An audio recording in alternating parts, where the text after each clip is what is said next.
Yeah, 1-4 for a copy, 1-4 for a copy. Yeah, okay, Rubber Duck, I can hear you. Where are you? What's your handle? You can't hear me? Okay, let's take a look why that is.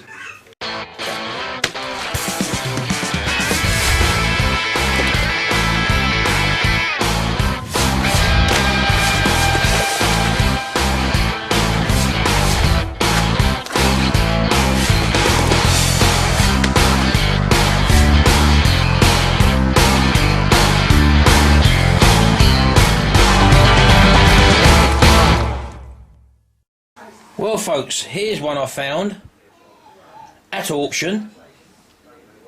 I paid £3 for it. It's an old CB radio in the UK, back from 1981. As you can see there, it says CB 2781. It's an old Rotel RVC 240. Now again, this is a 40 channel FM rig. Look at me. Now back when these first came out in the 80s, I had one called a Harrier CBX, which you used to get from Dixon's, and I think this has got the same board inside it, the same circuit board. It's a Cybernet board or something, Cybernetics board, and the York also had the same board as well. But these were quite the in the UK. These were the benchmarks of CB radios. I had one in my bedroom, not one of these. I had a Harrier CBX, which was just connected to a battery, and I used to charge it up. Like go to bed at night, go on the CB radio till about 3-4 o'clock in the morning with your mates and not be able to get up for school. Well, I've actually given the front of this one a bit of a clean up. It was really mucky. And again, I don't know whether it works yet.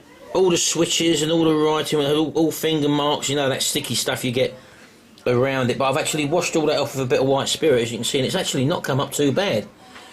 Now, the only thing I've got to treat now is the casings. As you can see from the casings, they are in a bit of a state. So I'm going to take these outside now and give these a bit of a paint up, a bit of a rub down and a bit of a new coat of paint. And I think personally that the rig is going to actually look pretty good. Now, I don't know whether it's working. I may put a 12 volt supply on it just to find out, but even if it isn't working, I'm not going to mess about with it, because these are now vintage sets and there's loads of people on the internet who repair, restore these and buy and sell them. So all I'm going to do is get it make it looking pretty. If it does take a 12 volt supply and it lights up, I'll put that in the advert when I sell it on eBay. And if it doesn't light up at all, well, obviously I'll list it as spares or repair anyway, because I can't fully test it. But as I say, it probably won't fetch a lot of money, 20 to 30 pounds maybe, but it will give someone a bit of nostalgia. There's a lot of people out there connecting these, and if I can make it look as tidy as I can, which I'm very pleased with the front, the way that's come up, as I say, because I should have actually taken a picture of how it was beforehand. You wouldn't recognise it. It looks like a pretty new unit now, to be honest with you. So, as I say, I'm just going to tidy it up. There's a bit on the connector there, which I'm just going to tidy up as well. Undo these two nuts there and reconnect the flex in there. I've actually cleaned the mic up, which has not come up too bad. So that's okay. The mic's in pretty decent nick anyway. So my main task is to make this look pretty, and it's then going on eBay for selling.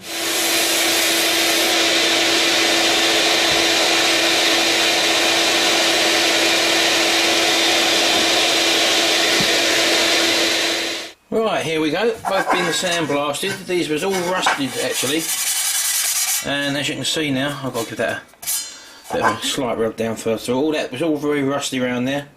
That will do. That'll accept a nice coat of oxide primer, and then I'll coat it with, I think, well, I'll have a look, see what black I've got. I think a satin black would go well on that to try and recreate the factory finish. I'm not really too bothered about it being perfect. It's going to look a whole lot better than it was, and it'll be better than just rubbing down with sandpaper. As you can see, it's got all that rust, all the rust pits have all actually disappeared now. So that's that. But before I do that, I've got my first two stickers, ladies and gentlemen. There we go, there's the first one there. That's from Scott. That's Scott's Garage. As you can see, his YouTube channel username is TTOSC11. It's actually Scott backwards with 11 in, behind it, whatever. So if you type in Scott's Garage, you'll get there, and if you type in TTOSCS11, you'll also find his channel. Scott's got a couple of good projects going at the moment. He's got a Triumph for Test, which you'll probably be seeing in some of his videos on his channel there. He's also got an old Austin 35, which is just totally transformed. It's been stripped down. It's been resprayed. The engine's been apart. He's doing that now all on the YouTube channel. So if you want to go and check out his channel, do that. He's got some interesting content. He's also doing the bodywork on the car, and I think he's actually sprayed the car now, if I remember rightly. So well worth checking out. It just shows you what you can do in a little space. His actual room where he sprayed it, he's not got much room around it, and he got over that by putting the car on rollers and shifting it from side to side, which is very interesting. So that's Scott's Garage, if you want to check that one out. And then we got another UK chap over in the Midlands, UK. I'm in the Midlands as well. Is Tim's Beetle.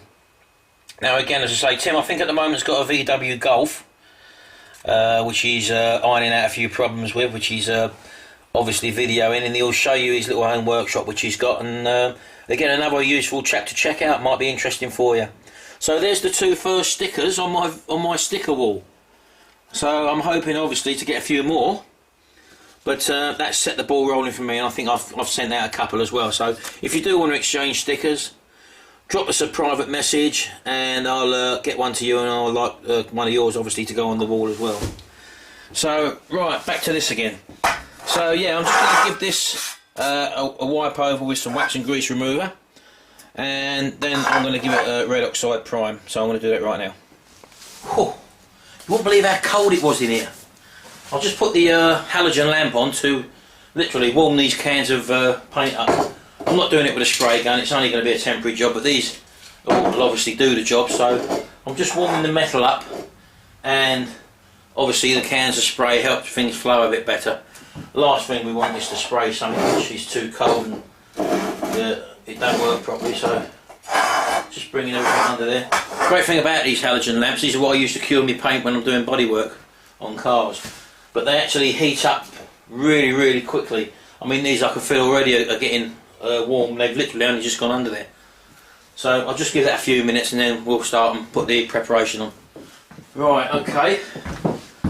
I've just warmed them up a bit now. I'm just going to turn the lamp round because the ambient temperature in here is actually pretty cool as well. So if I just turn that lamp round and face these, it will probably aid the curing of the paint as well.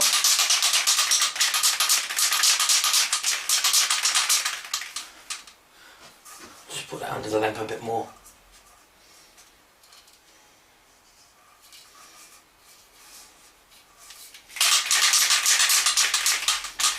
Right, let's try that. Right, just get a light dusting on these.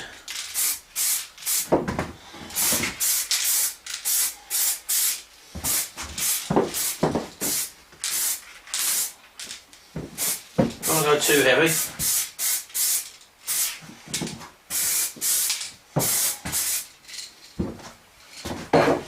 Keep forgetting my blinking mask. Right, that's better.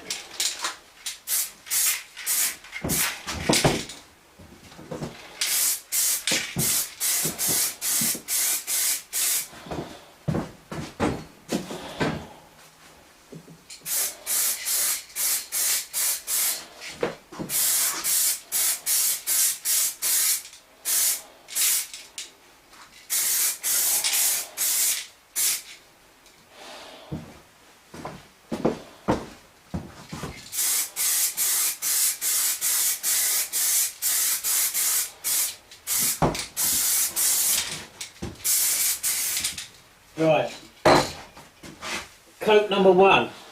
Right, okay. Paint is now nice and matte. It was all glossy when it was wet. So I'm going to put my mask on. Just switch the light off for a minute. I've warmed the paint up as well, as you can see. And it's been well shook. There's not a lot left in this tin, but I'm hoping mixing these two paints ain't going to cause any reaction. So let's see what we got.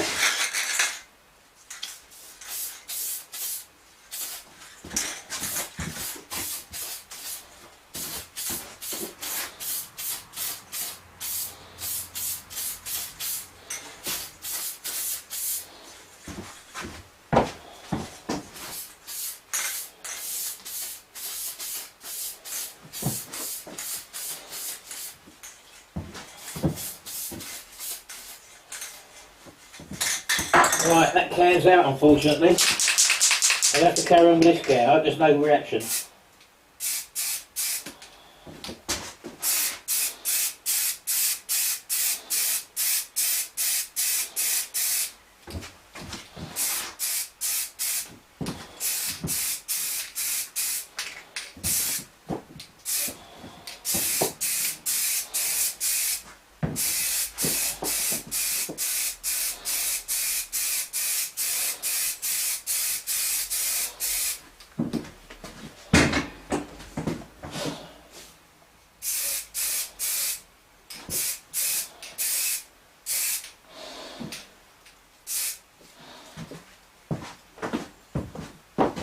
Right, that's the first coat on.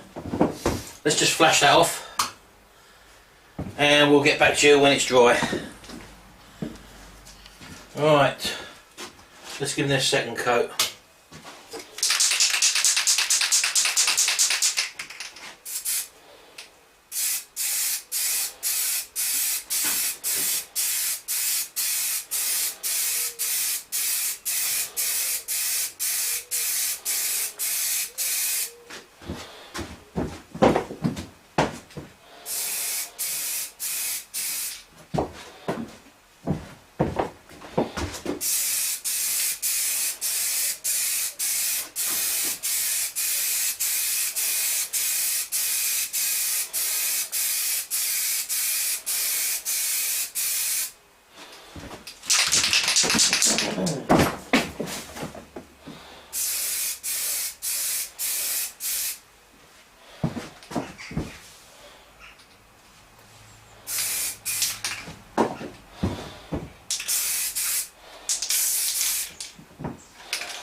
Right,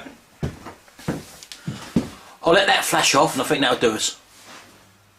Right, now, I personally am not going to mess about with the electronics on this, but all I'm going to do is just have a general look around it. I haven't applied any voltage to it yet, but I'm just looking if there's anything that could have blown. And the first port of call is, this is the power input here, which is a 12 volt input, and normally these have some sort of diode protection in case you actually reverse the polarity and connect them up the wrong way. And I can see the diode down, which you probably can't see it, right down there. The diode looks intact, and what can tend to happen is they can literally blow and explode. So that looks intact, so that's a pretty good sign. And I'm just having a little look around the circuit board to see if there's any other obvious burnouts or blackouts or whatever. I can't see anything. Everything looks to be pretty much okay. Those are the two speakers for the cables for the speakers, which I took out of the lid of the other unit. That's there. That's actually okay.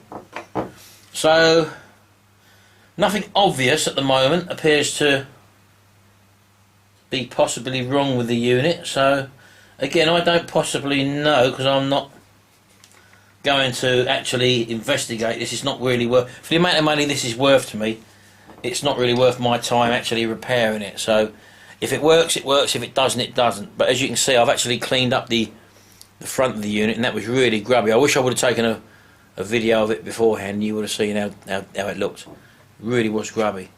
So visual stage, yes, it looks pretty much okay. But you can't leave these things up, turn them on and just leave them on without any aerial connected, because they can blow the circuit, the transmission circuit.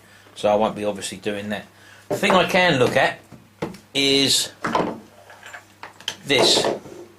Now this was, I remember when I had one of these back in the early 80s, 81, 82. And these obviously clip on the side there, and as a result of that, because you're always pulling on them, they tend to fray there, and the insulation, which is normally seating under a clamp, would pull out, and then it would start breaking up. So I will have a look at that joint. I can repair that. But as I say, back in the day, when I was probably 16, 17, something like that, in 81, 82, probably 17 I was, yeah. There was no mobile phones, there was no internet. This was your way of communicating with your mates and all your mates had a CB, and it was only a 4 watt one, which is legal for the UK on the FM scale. That's to obviously stop you interfering with the police, the services and the taxi cabs and all that. But a lot of my friends had the AM version, which again was illegal, and they used to put burners on them, what they call burners, which are amplifiers. I mean, the one I had, I had the Harrier CBX back in the 80s, and I did put a 25 watt burner on it, which is still very, very low. I know people who have had 500 watt amplifiers, and literally when they used to key their mics rather, people next door in the next houses along, their telly would give the signals. They could hear what they were saying on the people's telly living next door. So not a very good idea, and not one that I went down. As I stuck to a 25 watt burner, and that was pretty much okay.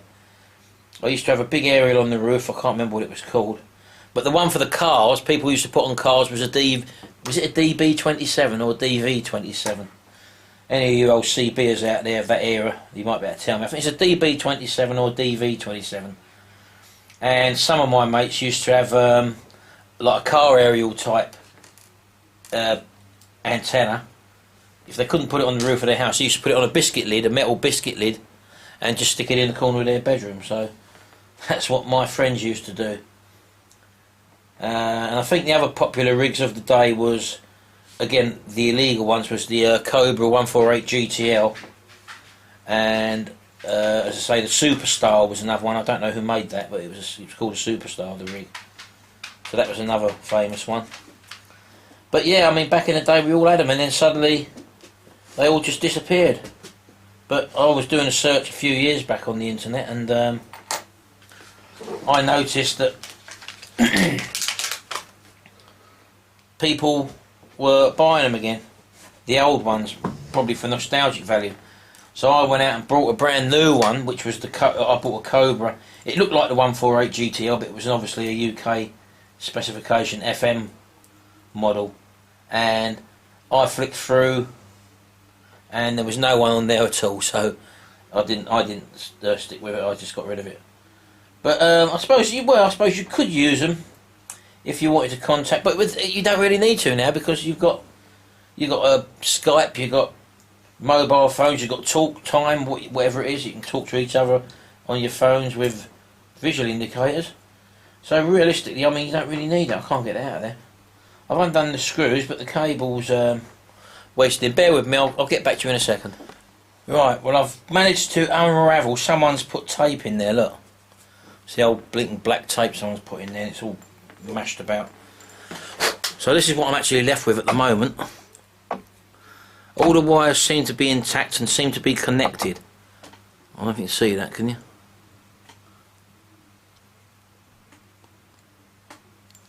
If I just put that like that, you might be able to see. All the wires seem to be intact and seem to be connected. So what I'm basically going to do is to just ease the wires back in the hole and get this piece of the cable under the clamp there. So that's what I'm going to do here. Yeah, so as I say, back in the so-called day, that was what people used to do. They used to be on the CB all night. And as I say, that's all been changed now. It's all mobile phones now, and computers, and talking online. So, but people do, as I said to you, still collect these things, and they have got a big following. And this being one of the icon sets of the 80s, this is the one people want, or one of the ones people want. Let's just do that up. It was actually serrated on both sides of that cover, so that should hold in. Very small screws. And there we go. Nice pull on that. That shows that the clamp is now in place and doing its job as it should have been. So that mic is now repaired, and all I've got to do now is refit the cases once they dry, and I'll be taking some photographs of it, and it will be going on eBay.